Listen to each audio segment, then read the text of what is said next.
Blunder May, the 14th Earl of Lyre, the quintessential gentleman of elegance and style, a tireless trophy hunter with an eye for tiger hide. From the Khyber Plains to the Himalayas, he chased them far and wide.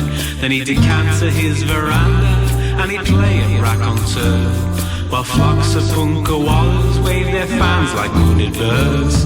Imperious and plunderous, delirious and wanderlust, his gallivants were thunderous, with elephant and blunderbuss, entourage all in tow, motor car and bungalow.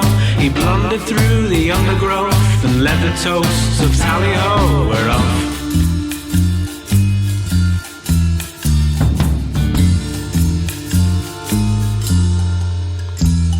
But when the hunt was over and he'd reached a dizzy age, he paced around the stately grounds, a beast within a cage.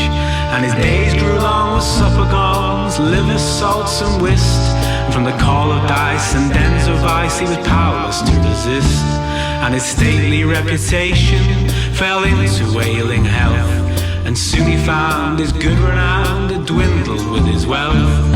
So in the suit, but on the tear, with ill repute and disrepair, the morning page is all ablaze with laudanum and chambermaids. In the red, overdrawn, the auctioneers were on the lawn, the bill collectors at the gates to pick the bones and liquidate the law.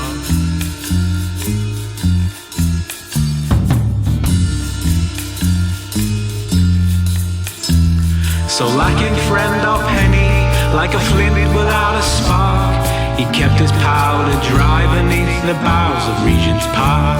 And it was there one dark November, when his idle day was through, he lay reclined with penny wine beneath the hunter's moon. From within the midst of thicket, so grimly he discerned a creeping stir of banded fur which ominously purred. And the beast he leapt on Blunder May and pinned him to the floor, and tore his limbs asunder underneath his mighty paw.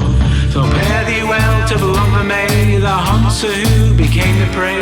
The bugle horn is proud and bold, the tiger pounce is unannounced and cold.